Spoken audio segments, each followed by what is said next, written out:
We're delighted to have Andrea Mays with us today. I must admit that when I started looking up information about Andrea to introduce her, I expected to find a career focused on literature. Instead, I learned that her degrees are in economics, which is what she's been teaching at California State University at Long Beach. But she has had a lifelong obsession with Shakespeare. And her biography mentions that she spent much of her childhood in Manhattan in the New York Public Library listening to recordings of performances by the Royal Shakespeare Theater. I'm sure she'll tell us much more about how she came about to have such an interest in Shakespeare when she talks in a minute. But her fascination did lead years later to her new and first book, The Millionaire and the Bard, which is the story of Henry Folger's relentless effort to collect very early copies of Shakespeare's works, especially much coveted editions of the first Folio. For all of us here in the Washington, D.C. area, Folger's determined pursuit has special relevance. Because it resulted, of course, in the splendid building up on Capitol Hill, the Folger Shakespeare Library. But whether you live in Washington or not, you're sure to be captivated by the meticulous, suspenseful way that Andrea recounts how Folger became obsessed with collecting, built up a fortune at Standard Oil to afford his passion, then went about acquiring more than 80 copies of the first Folio, about a third of the total known to exist. And keep in mind that the first Folio is the most valuable book in the world today. Ladies and gentlemen, please join me in welcoming Andrea Mays.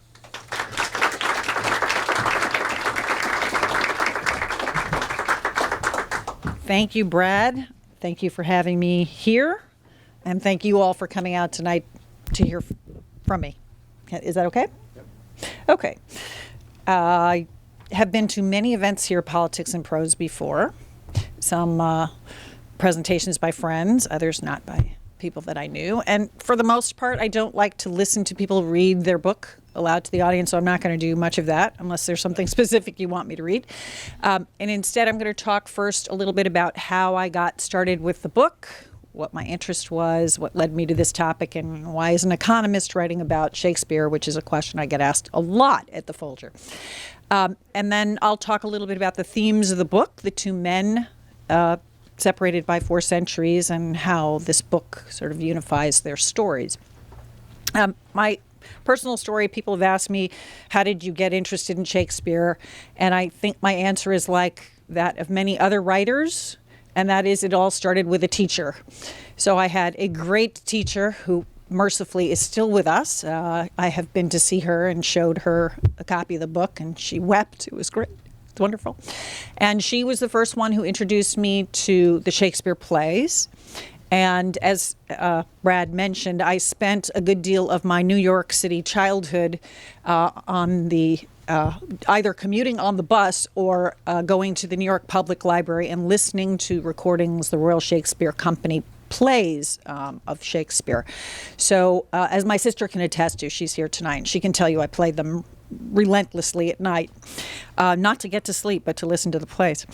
And then I went on to high school, where I had yet another wonderful Elizabethan Jacobean teacher, and the good fortune of also having Frank McCourt, the great Irish storyteller, as my poetry professor. So all of that, I think, prepared me for writing about something anyway. Why Shakespeare? Why Folger? I had come across Folger several times in my life. Once, in high school, we used the Folger editions of the plays. Second, in both the economics department and in the law school at UCLA, I studied the Standard Oil antitrust decision, and Henry Folger was one of the defendants in that case, so I knew of him from that. And then in the 1980s, when I moved to Washington, D.C., I lived several blocks from the Folger Library and walked by it every day on my way to school, on my way to work. So when it came time to write a book, my husband and my agent both said to me, write about something you know and like, because you'll be spending a lot of time with it for a few years. So you don't want to write about something, A, you know nothing about and you're starting from scratch, or B, something that is a disagreeable topic. And so Shakespeare seemed to be a good fit. And then walking by the Folger Library, Shakespeare, Folger, Shakespeare, Folger, the thought struck me, at the Folger Library, there is nothing to tell you where the money came from that paid for this phenomenal institution. People know it has something to do with Shakespeare. They know there's some collection there, although you have no idea how big it is. Even I cannot describe to you how big it is, but I try. But there's nothing there that tells you what Henry Folger did for a living. And on a tour with a docent at the Folger, I overheard the docent say, oh, Henry Folger worked for an oil company. And I thought, given that Folger was the chairman and later, CEO and later chairman of the largest corporation in the world, it might merit mentioning that's what he did. So part of my book is about Standard Oil, how he started there, how he worked his way up, and even more about what he learned at Standard Oil he applied to his pursuit of his passion after 5 o'clock, which was buying all these Shakespeareana. Okay, so that's sort of the background for how I got started on the book.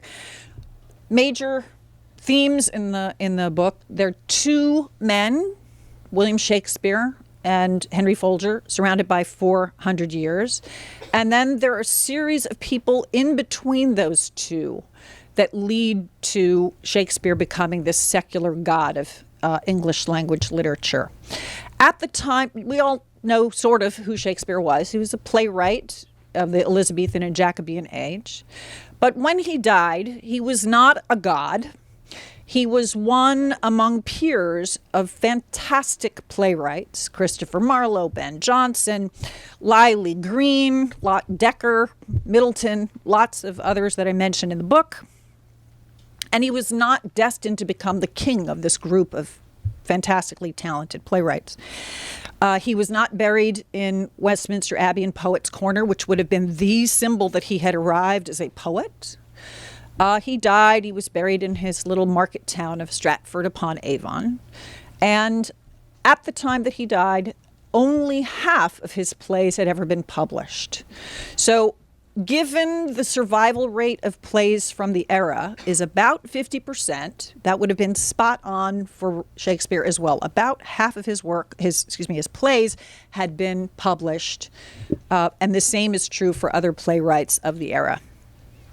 So half of the plays might have ended up on the ash heap of history, not having been published yet.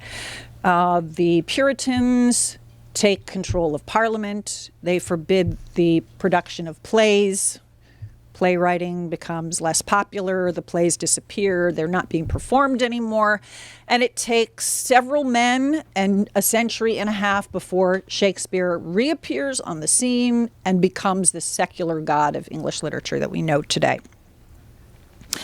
How do half of his plays, or the half of his plays that would have died in obscurity, how have they survived? So we know of 36 or 37 or 38, depending on how you count, 36 plays that Shakespeare wrote, 18 of which had been published prior, but 18 that were published for the first time in a book that was a tribute volume that two of his fellow actors, fellow shareholders in the Globe Theatre, put together as a tribute to their friend, a memorial to their friend. So when he died, they said, this would be a great idea. Let's put together a book of all the plays. Now, the plays that would have been lost, there are some of them you might be familiar with. Macbeth, right? Okay, so Tomorrow and Tomorrow and Tomorrow. High schoolers all over the world would not have been reading that. No Rosalind in the Forest of Arden, no Tempest, no Caliban, no Prospero's books, none of that. No Taming of the Shrew, so no Cole Porter's Kiss Me Kate. All of those things would have disappeared into the ash heap of history had these plays not been saved. So these two men assemble the materials that they have, the published versions of the plays, possibly some manuscripts. We have no idea what they had.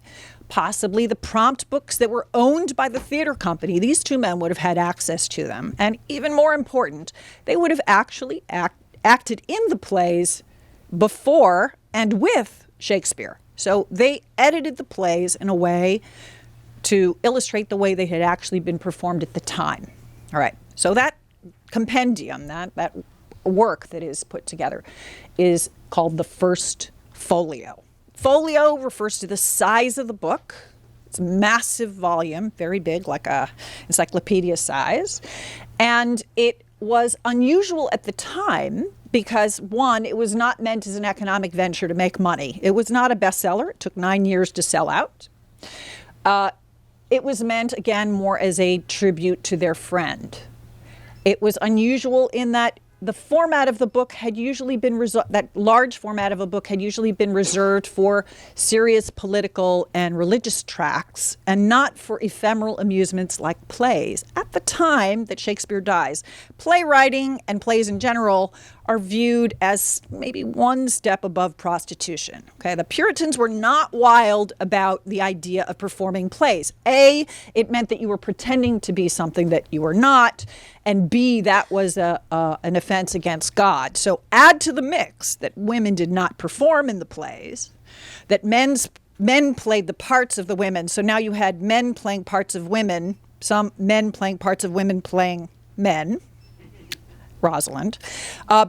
It drove the Puritans crazy. So they did not like playwriting, and this was not something that was honorable. This was not playwrights or plays were not something that you read with your pinky in the air as you drank your tea. These were meant as ephemeral amusements for the public. Now, the king and queen, as it happened, thank goodness, Elizabeth and then James I were fans of the theater.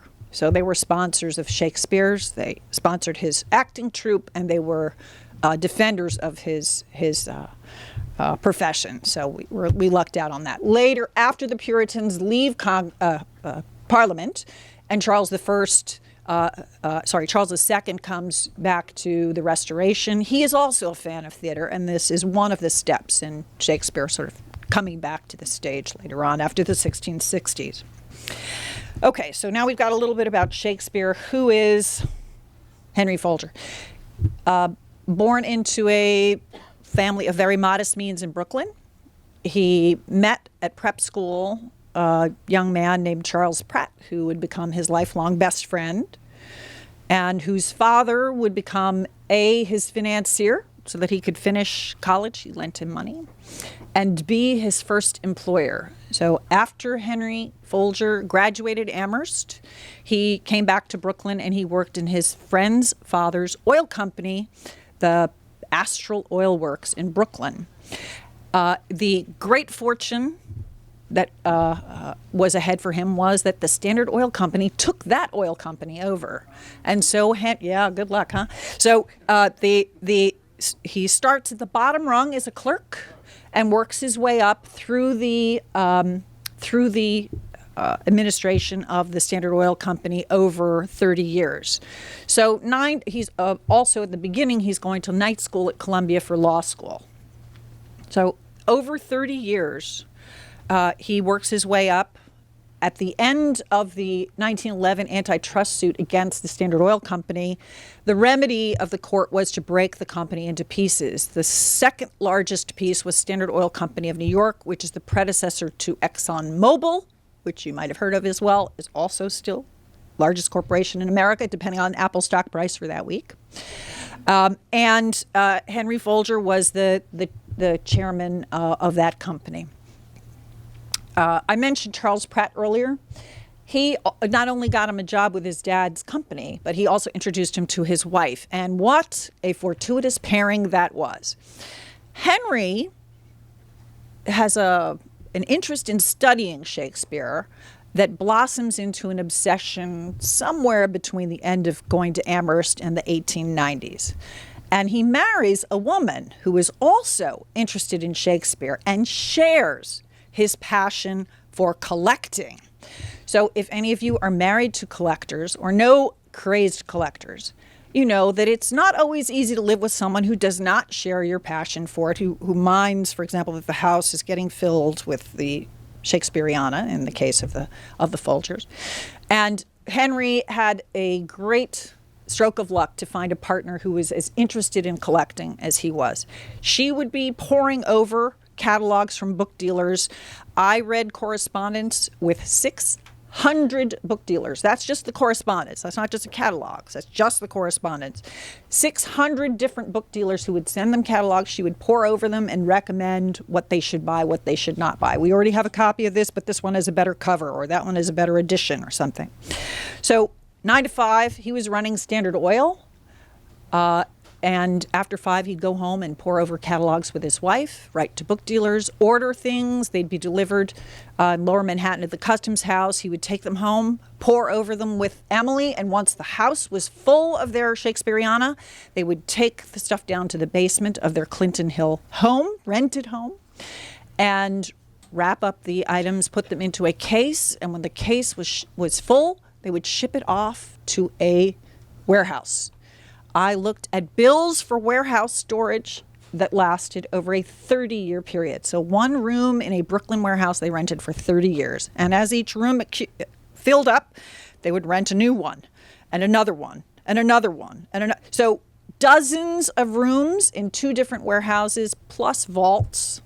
They filled with the Shakespeareana seriatim as these things came in, fold them up, including the first folios. So you'd think, oh, if you had things on your coffee table, you'd save those first folios. But, you know, once you get up to 40, 50 of them, I guess it becomes pretty oppressive. Now, a little bit about the obsession. Henry Folger was extremely careful with his money. He was very wealthy by the standards of the time, although he was not wealthy compared to the other men that he was competing in the auction houses with. Namely, he was competing against Henry Huntington, J.P. Morgan, who had much larger checkbooks than he did. At one point, there's an auction. Henry Huntington writes a check for $1.2 million to buy the whole collection. This would have been far out of the means of Henry Folger, even when he was chairman of the board of Standard Oil. His salary maxed out at $100,000 a year, just to give you an idea. Henry was obsessed with acquiring the Shakespeareana, anything to do with Shakespeare, but particularly this one book, this first folio. And he wanted not just the high spots, which is really what Huntington and J.P. Morgan and other collectors of the era wanted, one really great copy. Tall, clean, complete, not missing pages, having the portrait in it, all those things that were desirable about a particular copy of the first folio. Henry wanted anything. He took some really bad copies. They were in terrible shape and disbound and missing plays, and plays had been torn out of them. The portrait had been torn out of them. There's one copy, I think it's Folger 60, I describe in the book, that looks like it was used underneath a table to steady it. It looks like it had a table leg in the middle of the, I'm not kidding. I've also seen video of a particular first folio where they open the pages and you can see crumbs inside it. So apparently people actually read these books. That's good. Okay, so among his obsessions, he was trying to acquire every known copy, that anything that came to market, and some that didn't come to market. He solicited owners to sell them. But he was also tremendously secretive. So only he and Emily knew what was in his collection. He dealt with different dealers in part so that they would not know exactly what he had acquired.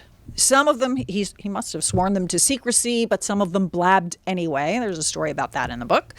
And his main purpose in keeping things so secret was to try to conceal from the world what he was doing, which was buying every known copy of the first folio. So you can imagine, for example, if you collect, I don't know, needlepoint, and then Bill Gates says, wow, I want to buy needlepoint too, and that now the prices go up. Well, this is what he was afraid of.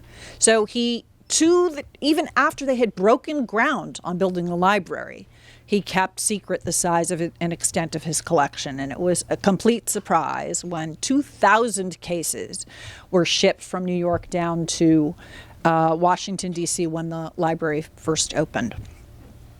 Okay. A little bit about the library.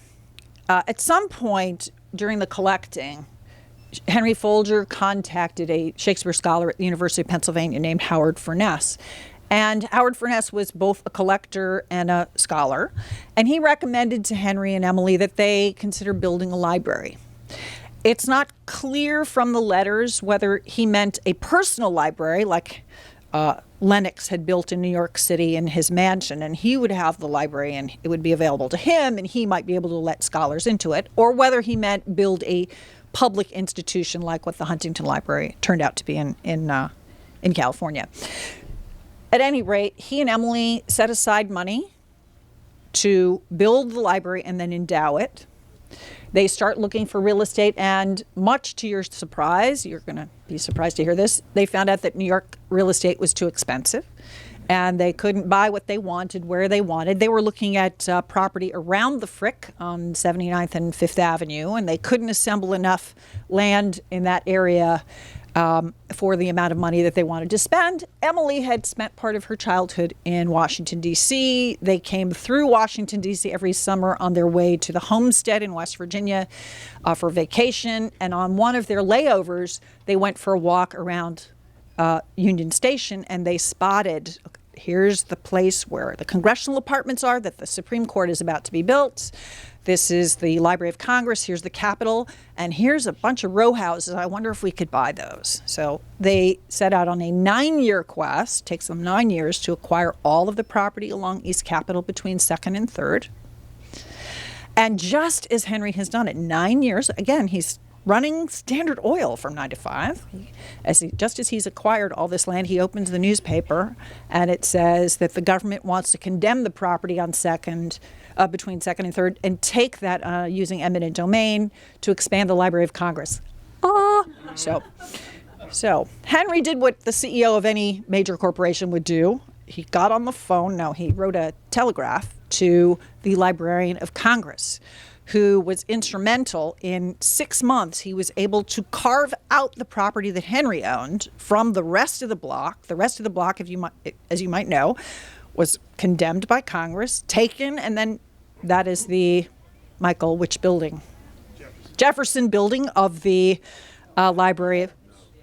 Adams building of the Library of Congress. So that is the property that is behind the Folger Library. So, but imagine you've assembled all this property and then you think it's going to be taken. So Henry managed to pull that one out of the fire as well. So the sad part of the story is Henry never again got to see his collection altogether. So the pieces that he shipped off to the warehouses he never saw again, because he died 2 weeks after ground was broken for the library.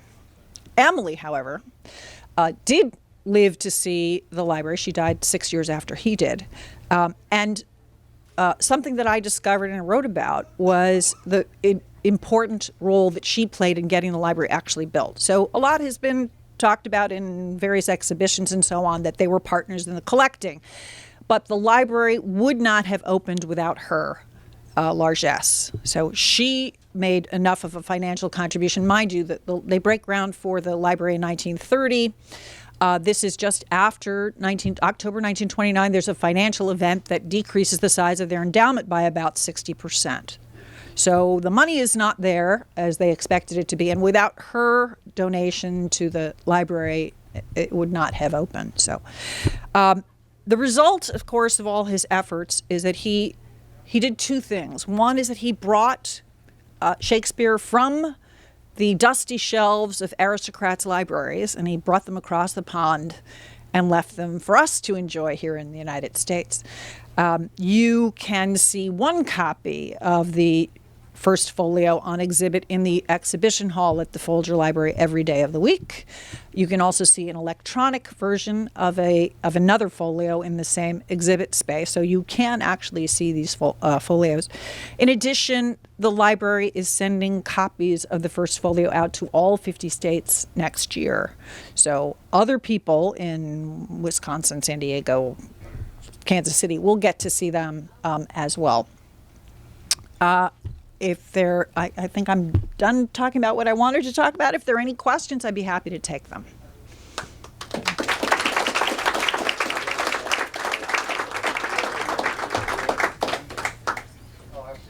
I'd be happy to hear from Madison Prickett when he gets himself up to the microphone. Yes, sir. I'm going to give you a combination of little questions here that I think you can probably deal. A combination of little questions I think you can deal with very quickly. First one maybe for Bradley Graham more than for you. I can't believe that the first folio is the most valuable book in the world, but you said it. More than a Gutenberg Bible or whatever. Second. Yes. Okay. Yes. Thought these Gutenberg were- is far more rare. There are Right. only, but it depending on how you count, what you count, 100 or Right. 50 copies. But the Folger, the first folios have sold at auction for higher prices. Right. So here's the. Not every copy, but That some was the copies. first question you could answer yes or no, and you answered that. The second one is the fact that little, or close to nothing, within the current Folger library, kind of describes or pays attention to Folger's career with Standard Oil. Is that an indication that there's some embarrassment about the relationship there? Or? You may say so. I could not possibly comment. I do not know the reason for that. I do not know the reason for that. I just know that that was a story that I thought should be told, and that's why I Right. told it. Okay, Yeah.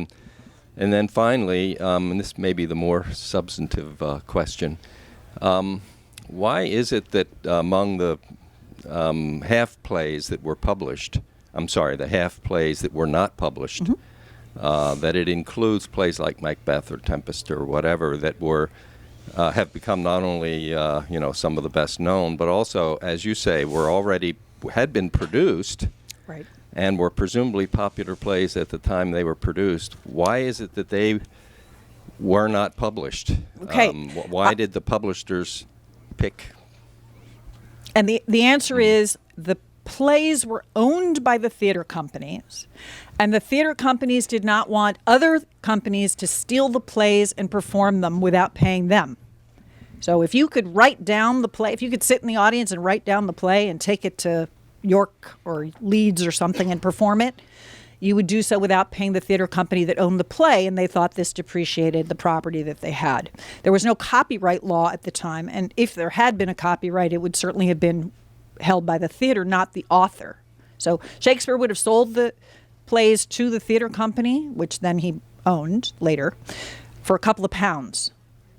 And the only publications that came about were those that were pirated by publishers who would either pay actors to write down their lines if they could, or recreate what they call memorial recreations, or pay something like a stenographer to go to the play and write down as quickly as they could what the actors were saying, which results in some really bad. I have in the book the 3 different versions of the to be or not to be speech, and you're going to be surprised by 2 of them. Really? That's what they published. So these were published not with the authorization of Shakespeare. The only thing that was published with his authorization were the poems, not the sonnets and not the plays. So it's not surprising the theater companies kept these close to the vest, and they did not want copies of them published. So they didn't publish the big one. They didn't publish Macbeth or Tempest. So you're welcome. Yeah. I'll start by apologizing for my late arrival. I won't offer any excuses, but I do apologize.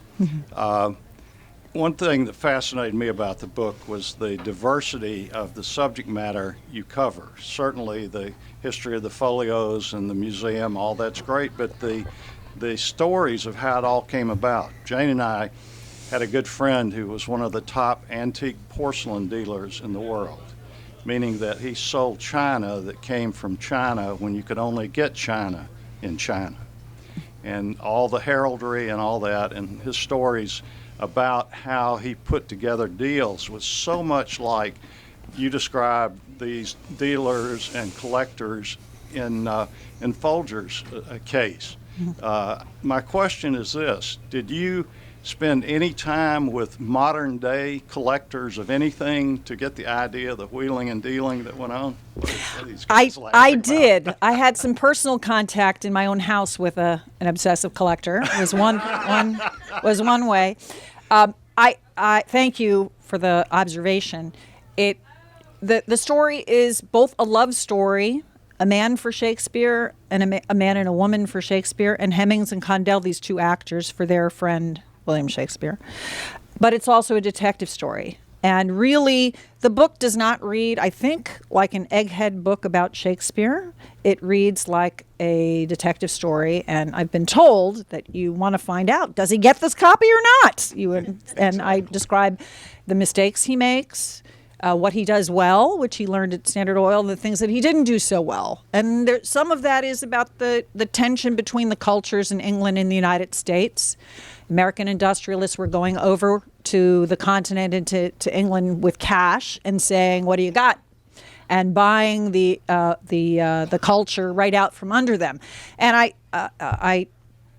one of the cartoons that's in the book is from a London newspaper at the time that shows essentially Mr. Moneybags holding bags of money and looking around at the treasures of cultural treasures of England and wanting to take them. Who is this millionaire? And why are they taking our culture? And one of the stories that I cover in the book is about his pursuit of a copy that had been owned by the Bodleian Library at Oxford, and then was sold off as surplus. And then the opportunity came for the Bodleian to buy it back. And this was a huge tug of war between, well, who's going to get this precious treasure? Is it going to stay in England or is it going to go to the United States? And I'll let you read the book to find out where that is. Yeah. Thank you very Thanks, much. Matt. Yes. Bob. Hi, how you doing? That's absolutely true. It is a detective story. But like a detective story, your book, start to finish, is exciting, absolutely exciting. Thank you. And that's not an adjective that's usually associated with a wealthy industrialist book collector, or Shakespeare even. You succeeded. Well, thank you. Given that, your writing style, and given the fact that you probably have all kinds of information that you did not include, and given the fact that only yesterday Edwin Booth's second folio was up for auction at Sotheby's in New York, I haven't heard what it sold for. But I think there's all kinds of interesting stuff, info, stories associated with 1, 2, 3, and 4. Mm-hmm.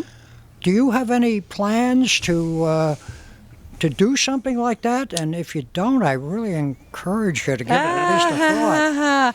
Thank you. I mean, I'll think about it. Most people, I talk a little bit about the other folios in the book. If you will, they're a little bit like the second, third, fourth editions of the first folio, but in each case they add plays that are attributed to Shakespeare that were apocryphal. So imagine if you're a publisher. And again, you have no rights to any of the plays, but you steal them fair and square.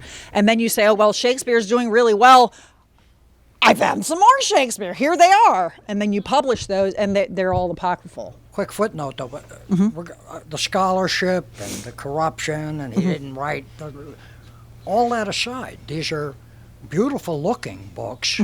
They're rare, and every one of them has a story. I think maybe we don't know some of the story. But that's where you would come in. There is a book that was published by my friend Anthony West, who is the foremost scholar on the first folio, and he has personally tracked down and examined more copies of the first folio than any human. And his third volume in his series on the history of Shakespeare's first folio does tell you a lot of the stories behind that. And I read the whole book, and I met Anthony, and we're friends, and we've talked a lot about them. I don't know a single narrative that would put them all together. It's just every story is interesting. They're just fascinating. You write Millionaire and the Bard in, which is totally different than Mr. West. Yeah. I'm still saving my milk and cookie money for those books. Expensive. Good luck. Thanks, Bob. Yeah. Yes. Professor Mays, thank you. First of all, thank you for writing a book about one of Washington, D.C.'s lesser known but greatly beloved monuments. I can't tell you how exciting that is. And I'm also interested, I gather your field is economic history, and I was curious to know how you got interested in philanthropy as a subspecialty. That was really, that was not my original intent.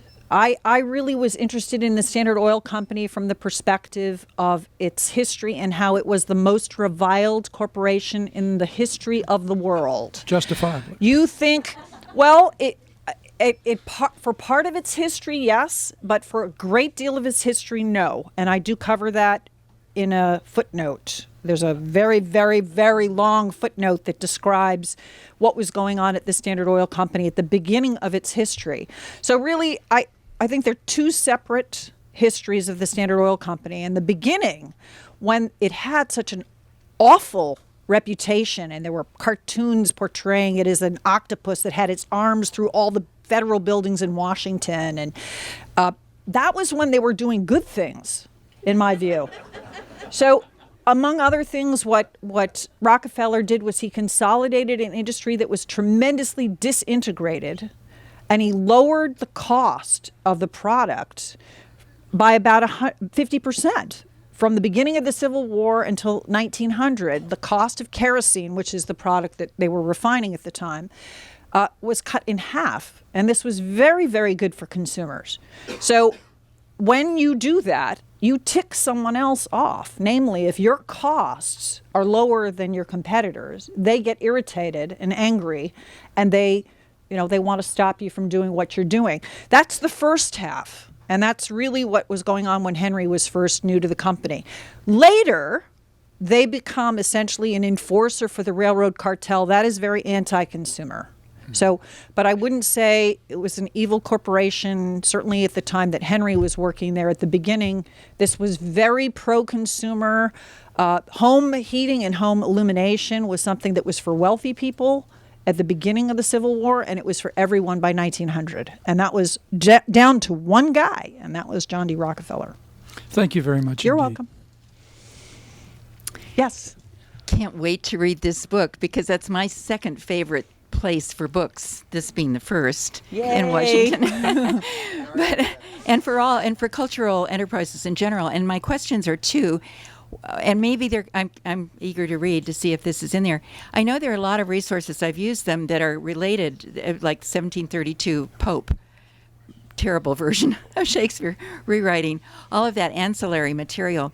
Did the Folgers have an interest in that as well, or did that come later? Yes, it's all there. It's all there. So one of the things that she's referring to is that there were editions of the Shakespeare plays that were edited along the way, and some of them, as an example, one of the men who was really responsible for Shakespeare becoming the apotheosis of Shakespeare, edited Romeo and Juliet so that it had a happy ending every other night.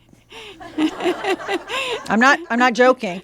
Cut three acts out of 12th Night to keep the narrative moving. They were changed along the way, and the editions that we know, certainly the Folger editions, but the editions that we know of the plays are the ones that Hemmings and Condell put into that first folio. And had we not had those copies of the first folio, that would certainly not be the ones that we would recognize. Terrible. And the other question is, what about the relationship with Amherst College? Okay, well, the relationship with Amherst College comes about because Henry goes to school there as an undergraduate. And the Pratts, who I've mentioned already a couple times tonight, were large donors to Amherst. If you go there now, there's Herbert Pratt Hall and Charles Pratt Hall and Charles Pratt Jr. Hall and lots of Pratts, and including the Pratt Institute, same Pratts. And he stayed in touch through the alumni network, but he gave no indication whatsoever that he was going to leave the library to them. So this was a surprise to the Amherst Board of Trustees. They had no idea. This was a surprise. So that the Board of Trustees oversees the running of the library. Yeah.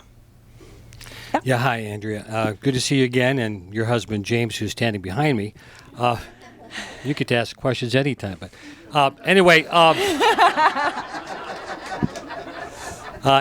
had the fortune of living directly across from the Folger Library for 3 years when I was going to Georgetown Law School, and visited many times and saw the first folio in several plays. But I did not know until last Sunday, watching This Week ABC, they had a special where they took the viewer with the curator down subterranean of that whole block where they're underneath, where there was volumes and folios, and then the vault and all that. Is that open to the public? Or no. Have you ever been there? No. Oh, yes. Can I say that I know you? And no. Oh, yes. And then my final question related is, how does that whole collection compare with the collection of Shakespeareana in the Bard's home country? The second best, I can't answer that 100% because I have not yet been to the British Library to look at their whole collection. And I probably don't have a lifetime long enough to do that anyway. Their collection is also phenomenal, but if you're interested in folios or quartos, it's here. It's the Folger Library. I did go into the subterranean vaults. I did go into there's a vault where they hold porcelain.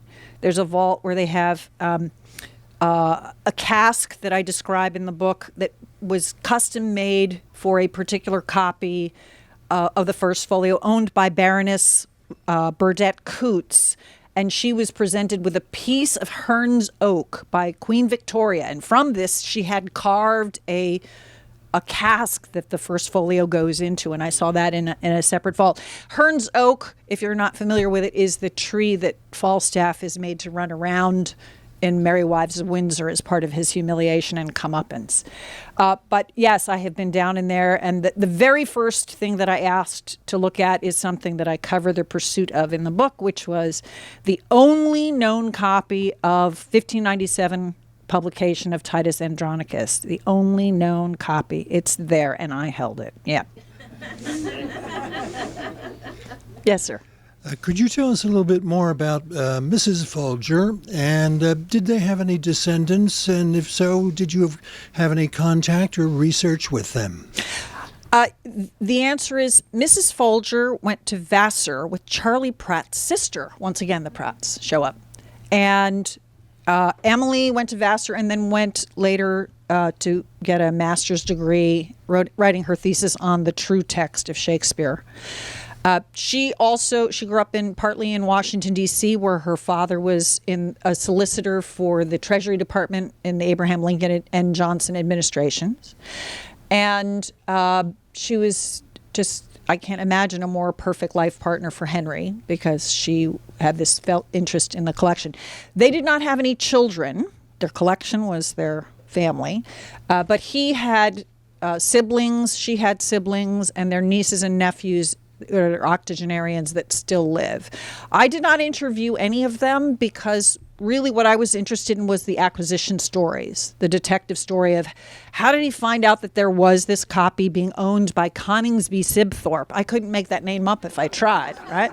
It's moldering on his shelf, and how can I get that copy, and does he get the copy, and maybe I can pay for it over time, or could I return it if I don't like it? I'm not making any of that up. That's all part of the story. So I was really more interested in the acquisition stories than in who was left behind, and they are not sort of part of the Folger Library administration. So yeah. And did you want to formally introduce this next? Certainly.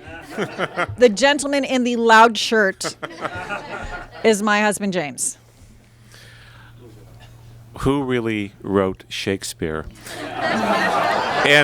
And did you not recently prove to a direct descendant of the Earl of Oxford, the false Shakespeare, that your answer is the correct one? He is referring to an interview that I did on C-SPAN, which will air the weekend of the 18th and the 19th. Of July. I was interviewed by Jeff Deaver, and Deaver is an Americanization of Dever. He is a direct descendant of the Earl of Oxford, who is one of the false Shakespeares, the candidates for having written the plays. So the short version of the story is, yes, there's a guy named William Shakespeare, and he wrote the plays.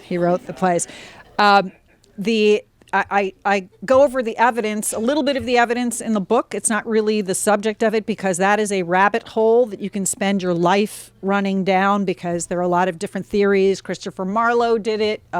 Christopher Marlowe was not really stabbed through the eye in a Bar brawl in Deptford when he was 29. He moved to Italy and then he wrote all the plays. The Earl of Queen Elizabeth wrote the plays. The Earl of Oxford, and I don't mean to mock them because the fact that they're slightly outrageous is beside the point. The point is that there's no evidence to connect any of these people to the plays. All great story. Go watch the play Anonymous or the movie Anonymous. It's great theater. It's fun, but it's completely false. Yeah. So, and it was not the Earl of Oxford who would have had to have produced plays that would have continued to come out at the same rate after his death, but ending when Shakespeare died. So I'll leave that with you. Yeah. Okay. Are there any other questions? No. Thank you so much for coming out. Thank you.